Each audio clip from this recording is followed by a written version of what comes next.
एक समय की बात है। भगवान गौतम बुद्ध वन के रास्ते से होकर कहीं जा रहे थे। रास्ते में उन्हें एक व्यक्ति मिला जो एक गड्ढा खोद रहा था। गौतम बुद्ध वहीं पर थोड़ी देर विश्राम करने के लिए वृक्ष के नीचे बैठ गए और उस व्यक्ति को देखने लगे जो गड्ढा खोद रहा था। तभी उस व्यक्ति को गड्ढा खोदते खोदते एक कलश मिला। उस कलश में बहुत ही कीमती हीरे जवाहरात भरे हुए थे। यह सब देखकर वह व्यक्ति बहुत खुश हुआ और सोचने लगा, आज मेरा भाग्य जाग उठा है। उस व्यक्ति ने हीरे जवाहरात से भरे हुए उस कलश को भगवान गौतम बुद्ध के चरणों में रख दिया और कहा, हे भगवान, आपके आशीर्वाद से ही मुझे यह बेसुमार धन दौलत प्राप्त हुई है, इसलिए मैं इनमें से कुछ हीरे जवाहरात आपको भेंट करना चाहता हूं।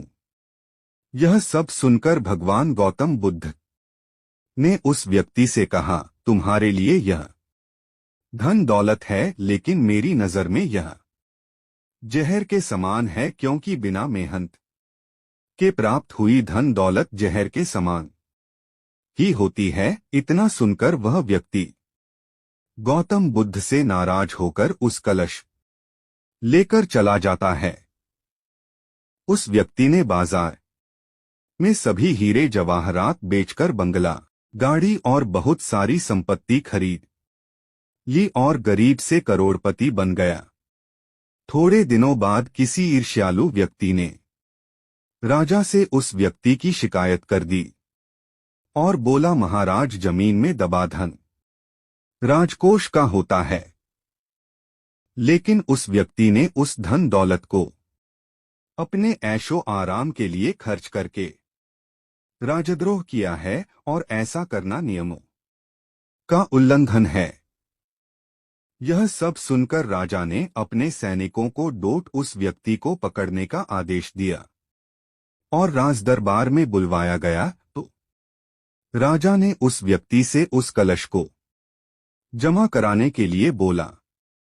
राजा के सामने आकर वह व्यक्ति घबरा गया और उसने सब कुछ उगल दिया कि मैंने सभी हीरे जवाहरात बाजार में बेचकर संपत्ति खरीद ली है।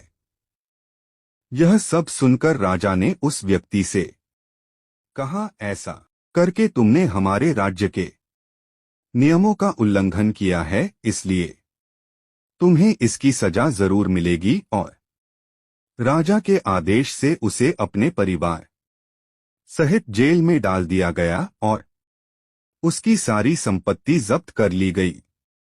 काफी दिनों बाद वह राजा जेल में कैदियों के निरीक्षण के लिए गया। तभी उस व्यक्ति ने राजा से अपनी सजा माफ करने के लिए आग्रह किया और कहा, महाराज, जब मुझे वह कलश जमीन में गड्ढा खोदते समय मिला तो भगवान गौतम बुद्ध वहीं पर मौजूद थे। भगवान गौतम बुद्ध ने मुझसे कहा था कि इसमें धन दौलत नहीं जहर भरा हुआ है, लेकिन उनकी यह बात न मानकर मैंने उनका अपमान किया था और आज जेल में रहकर मुझे एहसास हो रहा है कि उनकी बात बिल्कुल सच थी, क्योंकि बिना मेहनत के प्राप्त धन दौलत जहर के समान ही होती है। इसलिए मैं एक बार भगवान गौतम बुद्ध के दर्शन कर उनसे क्षमा मांगना चाहता हूं।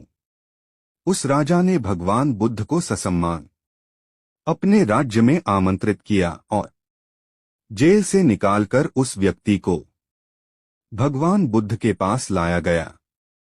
उस व्यक्ति ने भगवान बुद्ध के चरणों में बैठकर क्षमा मांगी तथा कहा, भगवान, आपकी बात बिल्कुल सत्य थी, क्योंकि कलश में सही में जहर भरा हुआ था, जिसने कारण मुझे अपने परिवार सहित जेल जाना पड़ा। भगवान गौतम बुद्ध के आदेश से राजा ने उस व्यक्ति को जेल से रिहा कर दिया। इसके बाद उस व्यक्ति ने उसी दिन से मेहनत से प्राप्त धन से अपना जीवन यापन शुरू कर दिया।